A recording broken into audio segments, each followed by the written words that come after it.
It's the screams you hear first. There are men and women everywhere, from all walks of life, running, hiding, some frozen into petrified stillness. This isn't a normal scene in London, but it's one that is fast becoming anticipated. 06. More carnage, as I see glimpses of bodies, the walking wounded and those who have already lost the fight. One or two people are recording what they can on their phones, handsets shaking uncontrollably. There's a flash of the three targets, wearing what look like very crude suicide vests, stalking more prey. The armed police close in, running fearlessly towards the fight. 06. Right now, I know that MI5 officers will be reacting to a protocol designed to put every conceivable asset on the ground within minutes. Surveillance teams already on the ground will be redeployed. Those who had just finished and were at home with their families, or somewhere desperately trying to switch immediately. The intelligence officers would be briefing the teams live on the radios, no time to bring them in. The others in the teams, not just surveillance but the technical attack teams, the office geeks within Thames House, our cousins in Vauxhall Cross and the wobbly heads in Cheltenham would be working together with one goal in mind: to stop the killers. 06, Roger, en route. The first shots ring out, and I know from the controlled manner this is almost certainly the police firearms officers. Over the past few years, due to the huge spike in the scale of terrorist activity and their capability, the counter-terrorism unit is now without question the best trained police force in the world. Tonight, just south of London Bridge, they are proving it, as the echoes of gunfire continue to bounce around the buildings, a brutal counterpoint to the screams. My lungs spasm, gasping for air, as I realize I am frozen with my phone to my ear, waiting for an update from my team leader or the operations officer back at base. Breaking news here on Sky, as what some described as a terrorist attack in the heart of London. Lowering my phone, I look at the blank black screen. No call, no messages. No longer frozen, I take a step back, soaking in my surroundings. Fuck. The TV is on, this is on the news. I'm not on the ground. I'm no longer in Ms. I'm not hearing my radio. It was an auditory hallucination. I've relapsed. Get out now. It's late at night and everyone in the house is asleep. I grab the door keys and leave, my legs instantly propelling me into a run I didn't know I needed. Moving faster and faster, I cover the couple of miles to a large wood. I'm brought up short after vaulting a dry stone wall that acts as a land boundary to a farm. It's dark around here, the immediate area is almost pitch black thanks to the looming tree line.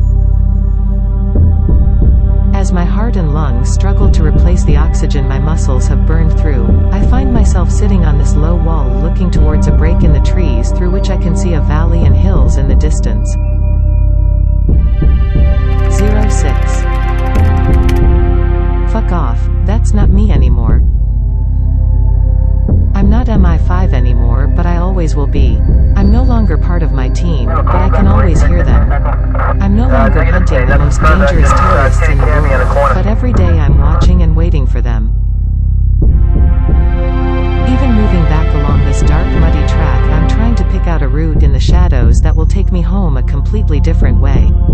Some call it paranoia. Even the doctors I've dealt with in the past would classify my day-to-day behavior as paranoid. PTSD or not, the curse ingrained into me also keeps me alive. Spotting a different route to take, I cut across an open field, dark silhouettes of cows moving slowly in the distance. I'm walking rather than running, giving myself time to face the demons I had convinced myself were gone. My mind is calmer. By the time I creep back into the house, resisting the turn the news on, I strip out of my wet clothes and sit on TH sofa thinking about the team. They'll be on the ground right now, helping to hunt down anyone associated with the London Bridge targets, anyone who could be waiting for the right time to launch their own attack. Urge to. I can imagine the speed at which the intelligence officers on the desk would be shifting through terabytes of live data, creating a triage of threats from thousands of targets. I can almost hear the radio transmissions, the team leader calling in assets, continuous updates from Thames House, Vipers blasting past every operator, all task-focused and doing everything humanly possible to prevent more attacks like this. Unfortunately, you can't stop every single one, it's impossible. And we will get hit again. It might be next week, might be next year, but it will happen. The thing to remember is that our intelligence and military is the best fighting force in the world. Like any world champion, some attacks will find a way through our defenses, but we can take the blows and keep fighting. Our guard never drops. Together with my team, I helped stop hundreds of attacks over the years. They continue to do so today.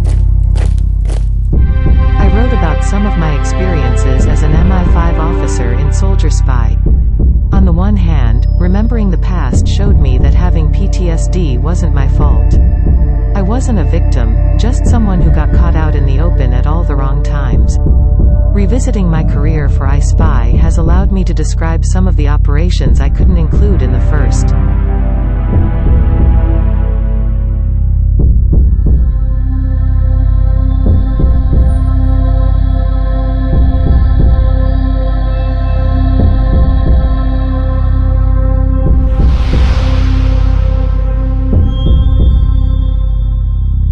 Book and go deeper into the challenges that defined me, and the lessons learned along the way. The memories of my team are so vivid, they stay with me. To this day I want to be back with them and instantly hate myself for it, because going back would take me away from my family. What I can do is remember them in my writing, and pay tribute to the bravery of the men and women of MI5.